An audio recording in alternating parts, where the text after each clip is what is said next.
transporter under a Butler building, a temporary building, but eventually Penwalt, the company that built our external tank and solid rocket motors, they're building a more structurally sound one that can withstand earthquakes and actually support the orbiter in the vertical.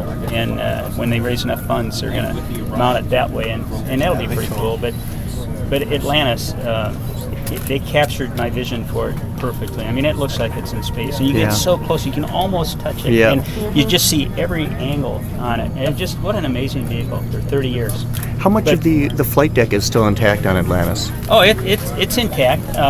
It doesn't have down on the mid-deck, the WCS and the galley are out of it. I think our plan is to display that someday so that everybody can see it. But no, it's totally intact. The seats are still there and all the computers and everything? Oh, yeah. I saw on Discovery. Something that folks don't know is that actually you can still get into the flight deck if you have to. The hatch isn't locked. Oh. And they actually built, because it's at an angle like this, they built a platform in it so that you can walk in and go around to the mid-deck access hatch and not have to stay inside. Can we do that? No. Have you done that? Yeah. Have you done that? No. But you plan to? No. I don't know. We'll see. If they gave you opportunity to go. Feel a little awkward at that angle, but no, I was in it when we closed the hatch and they towed it over here. And it's pretty amazing. Oh, did you ride in it while it was towed over? No. Okay. I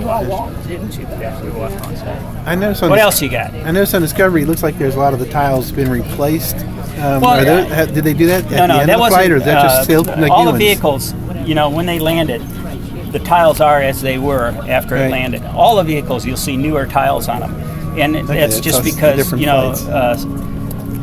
did Atlantis flew its first flight in 1985, the fall of '85, and so most of the tiles, you see that lighter gray color. They're not shiny black, but then you'll notice some shiny black one. Right. Those are tiles that at some time during its life they were replaced, and you'll see there's one like up on the nose of Atlantis.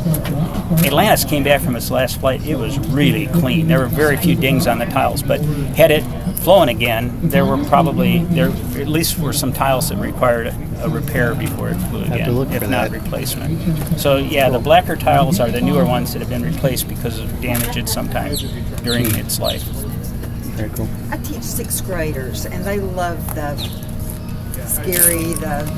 What was the scariest thing that ever happened to you in your exploits? You want to know, really? Probably the bathroom. I think the thing that got my heart going the most was it was on my last mission. And we practiced a lot in the simulator for about everything. We had Unity attached to the orbiter docking station, and we were doing our rendezvous. And we came up around the FGB, and I flew it right down into the payload bay. And I couldn't see it out the windows because the Unity node was there blocking the view. So I had a centerline camera looking up at it, and a camera on the end of the arm looking at it, and then those two small monitors over on the side. And based on those monitors, I kept it precisely centered.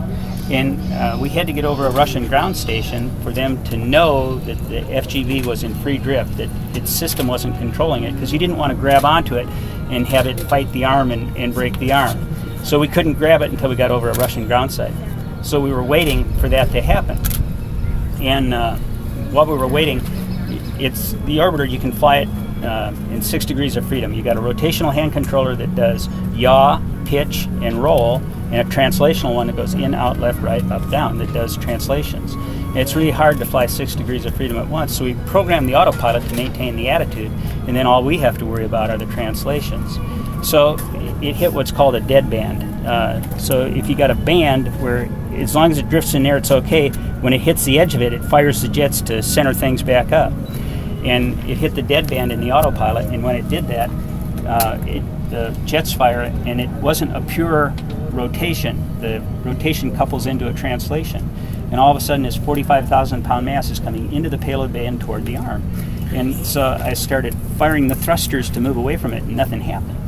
And you program the digital autopilot, and there's an A and a B DAP, and you program it for whatever you're doing. And I was in the B DAP for very fine control.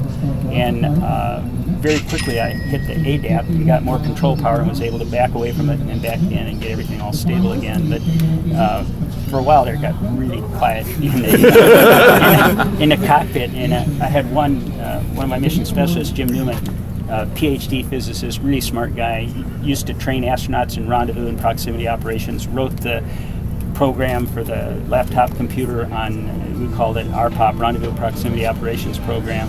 And all through the rendezvous, he's saying, what do you think about this? How about a couple of ups? And I'm filtering him and the RPOP and the laser rangefinder and the KU radar and everything. And when this happened, it was just dead silence in the cockpit. And when it was all over, I said, so Jim, why didn't you offer some advice? He said, I know when to keep my mouth shut. So for a little bit there, it was kind of exciting. How long was that? Did he have a critique afterwards? No, he thought it was perfect. Connor Johnson, sir, you've flown 4 times in space. You've been there, you've got the t-shirt. What is students like that? What does that say to you? How does that make you feel knowing what he did? Well, I think it's great that Connor has that interest in space, to take the initiative, to take up a petition and collection to keep NASA going. But, like I said, for less than a half of every tax penny, I think we're doing an amazing job. Yeah. And, I want to be a world leader. I want to stay a world leader. And leadership in space is part of that. When we give this up, we'll end up a second-rate nation. And regardless of whether we're flying crews to the space station right now on our own rocket, we're still a leader in space. The other countries look to us for leadership. And this commercial crew program, it's awesome. It's going to happen. We're going to be flying our crews to low Earth orbit here on a U.S. rocket by 2017. And the exploration program, that's what we really need to focus on. We're going to do this asteroid redirect mission. That's going to be a phenomenal mission.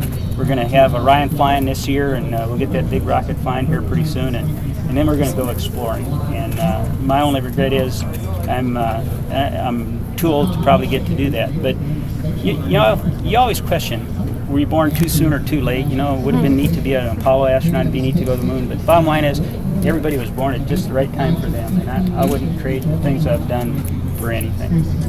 Y'all enjoy the rest of your day at the Kennedy Space Center. This is an awesome place. This is, it's special. There's just no two ways about it. This is where the rubber meets the road. And I hope that you appreciate it. Thank you. Thank you so Thank you so much.